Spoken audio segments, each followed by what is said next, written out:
Welcome back. నగరానికి దాహార్తిని తీర్చే జంట జలాశయాలు ఖాళీ కుండలయ్యాయి.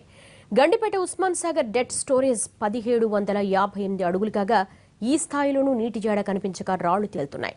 కనీస నీటి మట్టం లేక సాగర్ గేట్లు వెలవెలబోతున్నాయి. పంప్ హౌస్ పైపులు నీరు లేక ఎండుతున్నాయి. ఉస్మాన్ సాగర్ నీటి నిల్వలపై పూర్తి సమాచారాన్ని మా ప్రతినిధి చక్రవర్తి అందిస్తారు.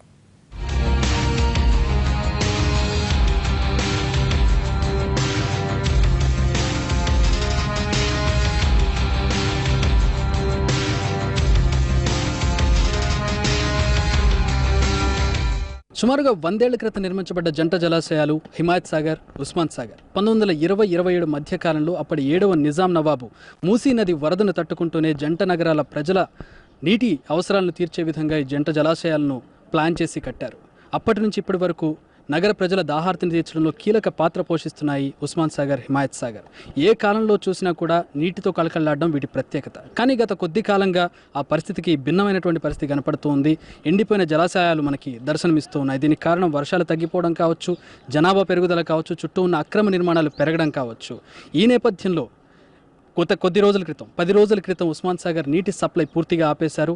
ఇప్పుడు హిమాయత్ సాగర్లో ఉన్నటువంటి నీటి లభ్యత చూసినట్లయితే కొన్ని రోజులు మాత్రం అవి సప్లై చేసే పరిస్థితి కనపడుతుంది.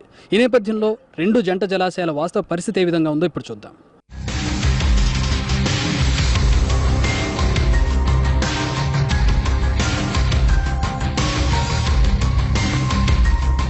ఇప్పుడు మనం ఉస్మాన్ సాగర్ స్కేల్ దగ్గర ఉన్న వాటర్ లెవెల్ చూసే స్కేల్ దగ్గర ఉన్నాం. 1758 అడుగులు ఉస్మాన్ సాగర్ డెడ్ స్టోరేజ్. ఇది కూడా ఎండిపోయి దాదాపు మోకాల్లోతు నీళ్ళలోకి వెళ్ళిపోయినటువంటి ఉస్మాన్ సాగర్ని మనం చూస్తూ ఉన్నాం. అండ్ ఈ గేట్ కూడా మనం చూడవచ్చు. గేట్కి దిగువ భాగానికి కనుక నీళ్ళు వచ్చేస్తే దాన్ని డెడ్ స్టోరేజ్ అంటారు. దాని స్టోరేజ్ లెవెల్ 1758 అడుగులు. అది కూడా దాటిపోయి ఎండిపోయి రాళ్ళు బయటకు వచ్చి కనబడుతున్నటువంటి పరిస్థితి. కేవలం బురద నీరు మాత్రమే ప్రస్తుతం ఇప్పుడు మనం ఉస్మాన్ సాగర్లో చూస్తూ ఉన్నాం. పంప్ హౌస్ దగ్గర ఉన్నాం ప్రస్తుతం మనం. పంప్ హౌస్ దగ్గర ఏవైతే వాటర్ సప్లై చేసే వాటర్ని తోడే పైప్స్, అండర్ గ్రౌండ్లోకి వేసేటటువంటి పైప్స్ కూడా బయటకు వచ్చి ఎండిపోయి కనబడుతున్న పరిస్థితిని కూడా మనం చూడవచ్చు. ఇప్పుడున్న నీరు కేవలం బురద నీరు మాత్రమే ఉస్మాన్ సాగర్లో మనం చూస్తూ ఉన్నాం. చాలా తక్కువ వాటర్ లెవెల్తో ఉంది. గత 10 రోజుల నుంచి ఈ వాటర్ సప్లై కూడా నిలిపివేసాం. కేవలం బురద నీరు మాత్రమే ఉంది. వాటర్ తోడడానికి కూడా పైప్స్ బయటకు వచ్చేసాయి. నీటి లెవెల్ అందడం లేదని ఇక్కడ వర్కర్స్ చెప్తున్నారు. గత 10 రోజుల నుంచి ఉస్మాన్ సాగర్ నుంచి సిటీకి వెళ్ళే సప్లై నిలిచిపోయింది. సో ఉస్మాన్ సాగర్లో పూర్తిగా ప్రస్తుతం బురద నీరు మాత్రం కనపడుతుంది. మనం ఉస్మాన్ సాగర్ గోడను చూడవచ్చు. ఈ రిజర్వాయర్ గోడను మనం చూసినట్లయితే వాటర్ లెవెల్ ఒకప్పుడు ఎక్కడ వరకు ఉందో మనం ఈ గోడను చూస్తే మనకు తెలుస్తుంది. అక్కడ వరకు ఉన్న వాటర్ లెవెల్ క్రమేపీ తగ్గుతూ సంవత్సరానికి లెవెల్ తగ్గుతూ ఈ సంవత్సరం అత్యంత దీనస్థితిలో ఉస్మాన్ సాగర్ కనపడుతూ ఉంది. గత వర్షాకాలంలో వర్షాలు సరిగ్గా లేకపోవడం, ఇన్ఫ్లో సరిగ్గా లేకపోవడంతో వాటర్ లెవెల్ పూర్తిగా తగ్గిపోయింది. అండ్ ఇప్పుడు ఎండాకాలం తీవ్రమైనటువంటి దుర్భర పరిస్థితులు ఉస్మాన్ సాగర్ మనకు కనపడుతోంది.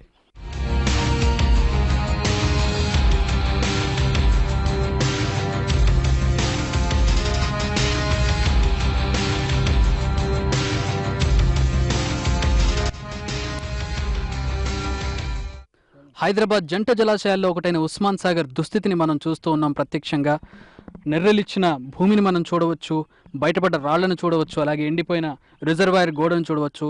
ఇవన్నీ చెప్తున్నది ఈ రిజర్వాయర్లో ప్రస్తుతం బురద నీరు తప్ప ఏమీ లేదని. దీని కెపాసిటీ 4 TMCలు.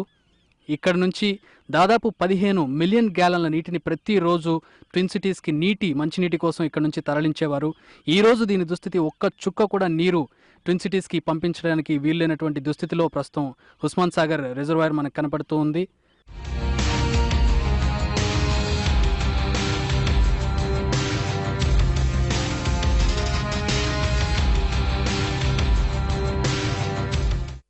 ఉస్మాన్ సాగర్ లేక్ విస్తీర్ణం 46 స్క్వేర్ కిలోమీటర్లు. అందులో రిజర్వాయర్ విస్తీర్ణం 23 స్క్వేర్ కిలోమీటర్లు. ఇప్పుడు మనం చూస్తున్న కనిచూపు మేర అంతా కూడా ఈ ఓపెన్ ప్లేస్ అంతా కూడా ఉస్మాన్ సాగర్ లేక్ కిందకే వస్తుంది. ఎంత లెక్క మనకి కనుచూపు మేర కనబడుతుందో అంత లెక్క కూడా పూర్తిగా ఎండిపోయిన ఉస్మాన్ సాగర్ని మనం చూస్తూ ఉన్నాం. నిజాం టైం నుంచి కూడా దాదాపు 100 ఏళ్ల నుంచి ఈ ఉస్మాన్ సాగర్ జంట నగరాలకు నీటిని అందిస్తున్నటువంటి నీటి వనరులో ప్రధానంగా ఉంది. జంట జలాశయాలు ఉస్మాన్ సాగర్, హిమాయత్ సాగర్లో ఉస్మాన్ సాగర్ కూడా ఒక కీలక పాత్ర పోషిస్తోంది. అలాంటి ఉస్మాన్ సాగర్ ఈరోజు ఎండిపోయి నెరిచిన భూమితోటి రాళ్ళు, రప్పలు, కొండలు బయటకు వచ్చి కనపడుతుంది. ఈ కనుచూపు మేర అంతా కూడా నీటితో నిండి ఉండాల్సిన జలాశయం ఈరోజు పూర్తిగా ఎండిపోయింది. దీనికి కారణం వర్షాలు సరిగ్గా పడకపోవడమే కాదు, చుట్టూ ఉన్నటువంటి ఎంక్రోచ్మెంట్స్ ఏవైతే కబ్జాలు ఉన్నాయి వీటి వల్ల పడ్డ వర్షపు నీరు లోపలికి చేరాల్సిన దారులన్నీ కూడా మూసుకుపోయి లోపలికి నీళ్లు రానటువంటి పరిస్థితి, అలాగే దీని పూడిక తీత కూడా సరిగ్గా జరిగినటువంటి పరిస్థితి కనపడుతోంది. ఇది ఉస్మాన్ సాగర్ దుస్థితి. జంట జలాశయాలు హిమాయత్ సాగర్ అండ్ ఉస్మాన్ సాగర్ పరిస్థితి మనం చూసాం. నెక్స్ట్ హిమాయత్ సాగర్ పరిస్థితి ఇలాగే ఉందో ఇంతకంటే మెరుగ్గా ఉందో చూద్దాం.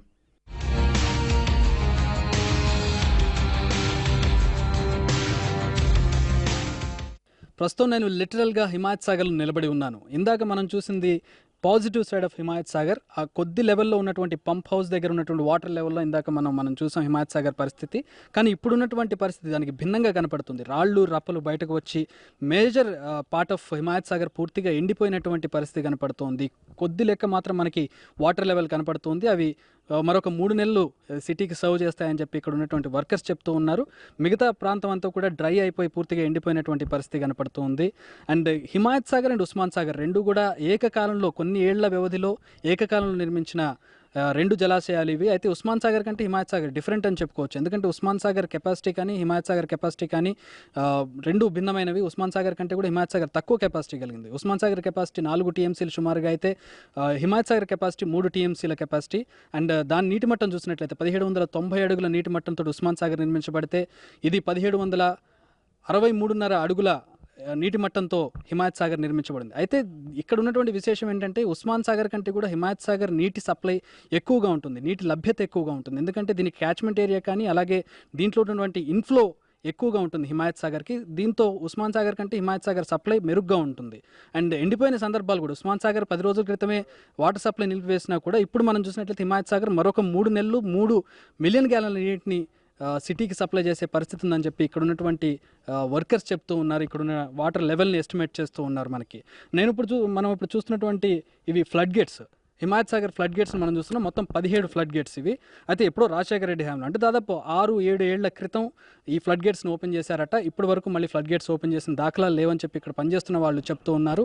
So leave about the flood gates, కానీ మనకి చూసినట్లయితే వాటర్ లెవెల్ బాగా తగ్గిపోయింది. మరొక 3 నెలలు మాత్రం హిమాయత్ సాగర్ కొన్ని మిలియన్ గ్యాలన్ల నీటిని, ప్రస్తుతం 3 మిలియన్ గ్యాలన్ల నీటిని మరొక ఫ్యూచర్లో మరికొద్ది రోజుల్లో ఎండలు ముదిరిన తర్వాత మరింత తగ్గే అవకాశం ఉంది. ఎస్టిమేషన్ 3 నెలల పాటు హిమాయత్ సాగర్ ఓల్డ్ సిటీ కానీ సిటీలో ఉండే ఇతర ప్రాంతాలకు కానీ వాటర్ సప్లై అందజేసే అవకాశం ఉంది.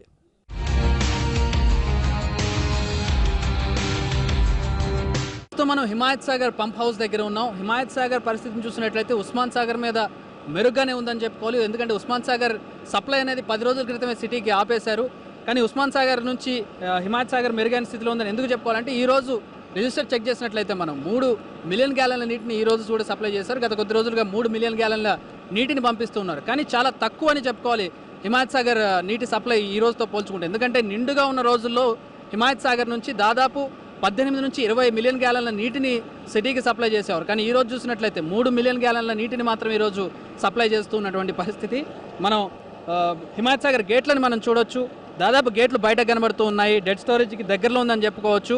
ఈ వాటర్ కూడా ఇంకెన్ని రోజులు వస్తాయనేది ప్రశ్నార్థకంగా కనపడుతోంది.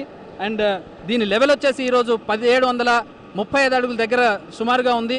అండ్ దీని కెపాసిటీ వచ్చేసి 1763.5 అడుగులు హిమాయత్ సాగర్ కెపాసిటీ. మొత్తం 3 టీఎంసీల నీటిని ఇది స్టోర్ చేయగలదు. ఈరోజు చూసినట్లయితే 3 ఎంజీడీల నీటిని మాత్రమే పంపిస్తూ ఉంది. అండ్ ఉస్మాన్ సాగర్తో పోల్చుకుంటే మెరుగైన స్థితిలో ఉందని చెప్పుకోవచ్చు. కాకపోతే ఇంకా ఎన్ని రోజులు వాటర్ వస్తాయనేది ప్రశ్నార్థకంగా. అయితే గ్రావిటీ ద్వారా నీటిని పంపించే పరిస్థితి మాత్రం కనపడడం లేదు. డిసెంబర్లోనే గ్రావిటీ ద్వారా నీటిని పంపించే పరిస్థితి ఆగిపోయింది. డిసెంబర్ 25 నుంచి గ్రావిటీ నుంచి మోటార్స్ ద్వారా పంప్ చేసేటటువంటి పరిస్థితి కనపడుతుంది. మనం 3 మోటార్స్ని అబ్జర్వ్ చేయవచ్చు హిమాయత్ సాగర్ పంప్ హౌస్ దగ్గర. ఈ 3 మోటార్స్ ద్వారా సిటీకి నీటిని సప్లై చేస్తూ ఉన్నారు. 3 మోటార్స్లో ఒక మోటార్ 24 గంటలు పనిచేస్తుంది, ఒక మోటార్ 12 గంటలు మాత్రమే పనిచేస్తుంది, ఒక మోటార్ స్పేర్లో ఉంటుంది, 3వ మోటార్ స్పేర్లో ఉంటుంది. ఏ మోటార్ సప్లై లేదంటే ఏదైనా పవర్ ప్రాబ్లం వచ్చి ఆగిపోయి ఉంటే కనుక 3వ మోటార్ స్పేర్లో వాడడానికి ఇక్కడ ఉంచారు. మనం హిమాయత్ సాగర్లో నీటి మట్టాన్ని మనం చూడవచ్చు. చూడడానికి ఎక్కువ నీరు కనబడుతున్నప్పటికీ కూడా ఇది ఎక్కువ రోజులు వచ్చే పరిస్థితి అయితే మాత్రం కనబడలేదు. కేవలం ఇప్పటికీ 3 మిలియన్ గ్యాలన్ల నీటిని పంపిస్తున్నారు. ఒక వారం క్రితం 4 ఎంజీడీల నీటిని పంపించినటువంటి పరిస్థితి నుంచి 3 ఎంజీడీల నీటిని పంపించారు. ఇప్పటికే రాళ్లు బయటకు కనపడుతున్నటువంటి పరిస్థితి. మనం హిమాయత్ సాగర్ గోడను కూడా అబ్జర్వ్ చేయవచ్చు. కొద్ది రోజుల క్రితం ఏ లెవెల్లో ఉంది, ఇప్పుడు ఏ లెవెల్లో ఉంది, వచ్చే వేసవిలో మన్నుటి వేసవిలో ఎలాంటి పరిస్థితి ఉంటుందనేది మనం ఎక్స్పెక్ట్ చేయవచ్చు. అయితే 2 జలాశయాలకు కలిపి సిటీకి మొత్తం 40 నుంచి 50 మిలియన్ గ్యాలన్ల నీటిని ప్రతిరోజు సప్లై చేసే పరిస్థితి ఉండేది. కానీ ఈరోజు ఉస్మాన్ సాగర్ పూర్తిగా ఎండిపోయింది, అక్కడ నుంచి నీటి సప్లై లేదు. హిమాయత్ సాగర్ నుంచి మాత్రం 3 MGDల నీటిని పంపిస్తున్నారు. ఇది కూడా ఎన్ని రోజులు ఉంటుందో తెలియదు. అంటే దాదాపు 40 MGDల నీటిని ప్రతిరోజు సప్లై చేసేటటువంటి 2 జలాశయాలు పూర్తిగా అడుగంటి పోతే ఈ 40 MGDల నీటు ఓల్డ్ సిటీకి ప్రధానంగా ఇక్కడ నుంచి సప్లై ఉంటుంది. మరి ఈ 40 మిలియన్ గ్యాలన్ల నీటిని అధికారులు ఏ విధంగా భర్తీ చేస్తారు, ఏ ప్రాంతాలకైతే ఈ వాటర్ సప్లై ఉందో మరి ఆ వాటర్ సప్లై ఉన్నటువంటి ఏరియాల్లో ప్రజల పరిస్థితి ఏంటనేది ప్రశ్నార్థకం.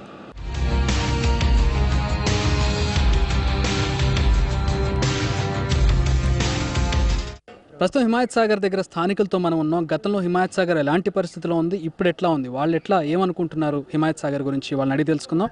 శంకర్ గారు, ఇంతకుముందు హిమాయత్ సాగర్ ఎట్లా ఉంది? గత కొద్దేళ్లుగా మీరు హిమాయత్ సాగర్ని చూస్తూ ఉన్నారు. ఇంతకుముందు ఎట్లా ఉంది, ఇప్పుడు ఎట్లా ఉంది? ఎండిపోయి కనిపిస్తుంది. ఎట్లా ఫీల్ అవుతున్నారు మీరు? ఎట్లా అనిపిస్తుంది? బాధాకరంగా ఉంది సార్ మాకు. ఎందుకంటే మాకు ఇక్కడ వచ్చి మేము పొద్దున్న ఈ ఎండాకాలం మంచిగా స్నానం చేసేవాళ్ళం మేము. ఇప్పుడు ఆ నీళ్ళని చూస్తేనే అక్కడ ఓలేకపోతున్నాం మేము. ఎందుకంటే చాలా బాధాకరంగా ఉంది. మా వర్షాలు ఎప్పుడు వస్తాయి అట్లా అని మేము ఆలోచిస్తున్నాం. ఇప్పుడు మొన్న కేసీఆర్ చెప్పారు ఏమని, వర్షాలు రాబోయే కాలంలో వార్తల్లో చెప్పారు. ఎందుకంటే తెలంగాణ మన ఈ టీవీలో వస్తాడు. ఇంతకుముందు ఫుల్ వాటర్ మీరు చూసుంటారు కదా, ఇప్పుడు ఎట్లా ఉంది, అప్పుడు ఎట్లా ఉండేది? మీరు చిన్నప్పుడు కూడా దీన్ని చూసుంటారు. ఎట్లా ఉండేది అప్పుడు, ఇప్పుడు ఎట్లా ఉంది? డిఫరెన్స్ ఏమైనా చూసుంటే ఇది మొత్తం ఇక్కడ వరకు ఉండేది. ఇప్పుడేమో అసలు వెనుకపోతే దాని దగ్గరకు పోవాలంటే కూడా బురద ఉన్నది. నుంచి నీళ్ళు లేవు. ఇప్పుడు ఈ నీళ్ళు లేకపోవడం వల్ల ఈ హోల్ సిటీ మొత్తం ఇక్కడ నుంచే సప్లై. ఈ చార్మినార్, యాకత్పుర, ఇక్కడ పురాణఫల్ మొత్తం ఇక్కడ నుంచే వాటర్ తాగడానికి. ఇప్పుడు ఈ ఎండాకాలం ఎట్లా ఇబ్బంది అవుతుందో తెలియదని నేను చేస్తున్నాను సార్. వేసవి వచ్చేసింది. ప్రతి వేసవిలో హైదరాబాద్ వాసులను ఎండలతో పాటు సమానంగా భయపెట్టేది నీటి సమస్య.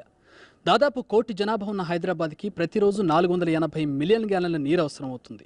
ఇందులో 170 నుంచి 180 మిలియన్ గ్యాలన్ల నీటి లోటు ప్రతి సంవత్సరం ప్రతిరోజు ఉంటూనే ఉంది. ఈ సమస్యను తీర్చడం ఇప్పటివరకు మారిన ప్రభుత్వాల వల్ల కాలేదు, ఎప్పుడు వైఫల్యం అవుతూనే ఉంది. మరి ఈసారి వచ్చిన టీఆర్ఎస్ ప్రభుత్వం మాత్రం భగీరథ యత్నం చేస్తాం, గోదావరి జలాలను తెస్తాం, ప్రతిరోజు నీటిని సప్లై చేస్తాం హైదరాబాద్ వాసులకు అని భరోసా ఇస్తోంది. అయితే వాస్తవానికి మాత్రం ఇంకా పరిస్థితి మాత్రం అట్లాగే కనపడుతోంది. చాలా ఏరియాల్లో వారానికి 1-2 రోజులు వస్తున్న నీటితోనే ప్రజలు సర్దుకుంటూ ఉన్నారు. శివారు ప్రాంతాల్లో అయితే మరింత దారుణంగా పరిస్థితి కనపడుతోంది. వాటర్ ట్యాంకర్ బుక్ చేస్తే 4 నుంచి 5 రోజుల తర్వాత వస్తుందన్న గ్యారంటీ కూడా లేనటువంటి పరిస్థితి ఉంది. మరి ఈసారి టీఆర్ఎస్ ప్రభుత్వం భగీరథ యత్నం చేసి గోదావరి కృష్ణా జలాలను తీసుకుని వచ్చి నగర ప్రజల దాహార్తిని తీరుస్తుందో లేదో చూడాలి. వాటితో పాటు ఇక్కడున్నటువంటి జలాశయాలు హిమాయత్ సాగర్, ఉస్మాన్ సాగర్తో పాటు ఇతర జలాశయాలు కూడా నగర ప్రజల దాహార్తిని తీర్చడంలో కీలక పాత్రలను పోషిస్తూ ఉన్నాయి. ఆ వాటిని కూడా కాపాడుకోవాల్సిన బాధ్యత ప్రభుత్వాల మీద ఎంతైనా ఉంది. మరి ఈసారి వచ్చినటువంటి ప్రభుత్వం ప్రజల దాహార్తిని తీర్చి వారి సమస్యను నెరవేరుస్తుందో లేదో చూడాలి.